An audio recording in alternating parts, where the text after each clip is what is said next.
Hi, I'm Lauren. I bring to you my friend, Dr. Jabbour, a distinguished professor with a doctorate in Islamics, to read to you passages from his book, Unshackled and Growing. In addition, a PDF version of the book in English is available to you on the website friendshippathways.com.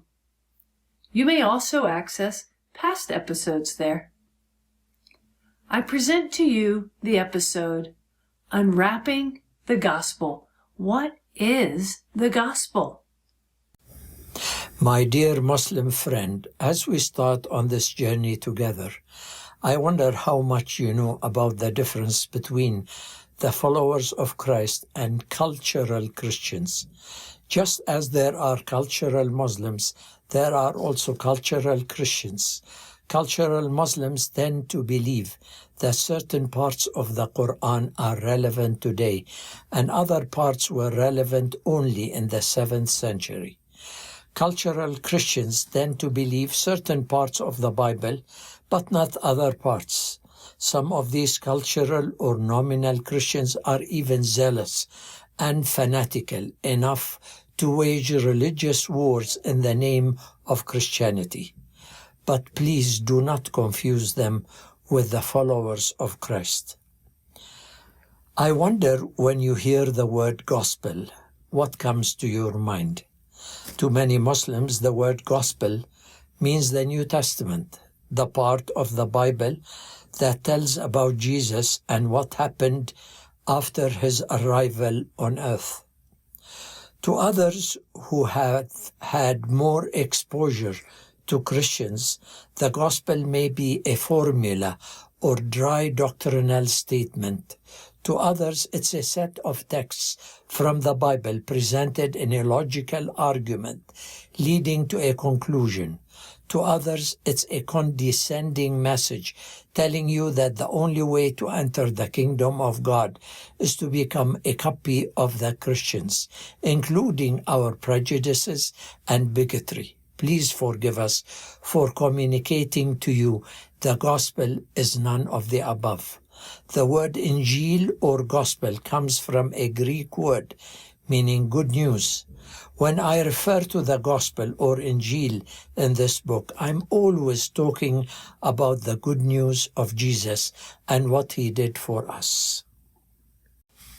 What is the gospel? A few years ago, I spent many hours with some of my friends in the Middle East studying the topic, what is the gospel?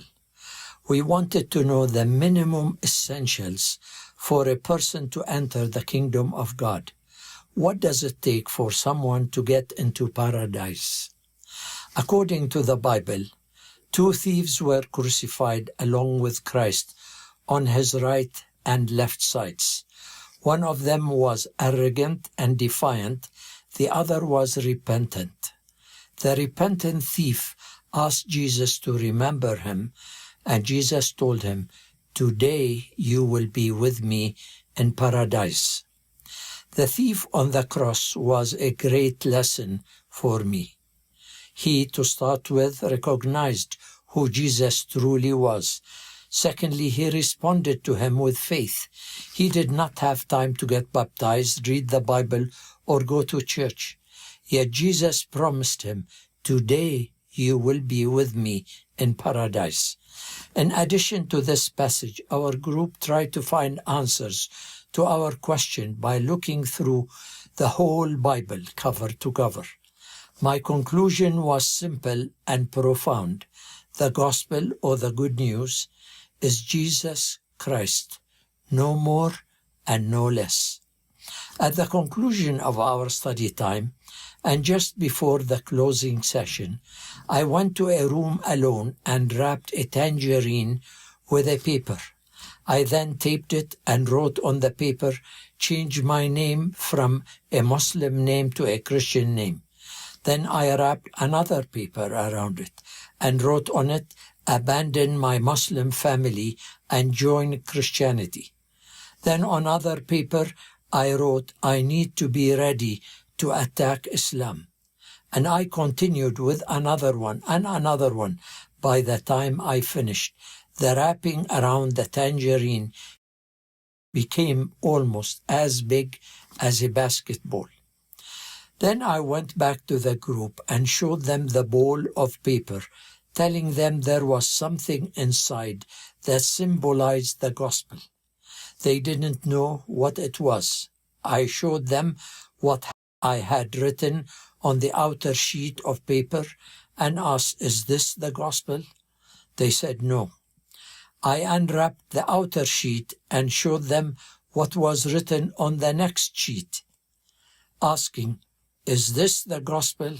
Again, they said no. I kept unwrapping the layers one after another until there was only one wrapping sheet left. By then, they could see that there was a tangerine inside, and they started laughing. When I got to the last sheet, I asked them, "Is this the gospel?" And they shouted no. Finally, I unwrapped the last sheet, leaving only the tangerine. And I asked, "Is this the gospel?" They screamed out, "Yes." I surprised them by saying, "No." Then I peeled the tangerine, threw the peelings away, and said, "This is the gospel." Many times when Christians present the gospel or Jesus Christ to our Muslim brothers and sisters, those friends do not see Jesus. All they see is the wrappings we have put on him. Many times the wrapping is offensive. Imagine a young man bringing an expensive diamond ring to propose to the girl he loves. Now imagine that instead of having the diamond ring placed in a beautiful little box, he has wrapped it in filthy tissue soaked with his flu viruses. If this ring is packaged so distastefully, will she accept the gift?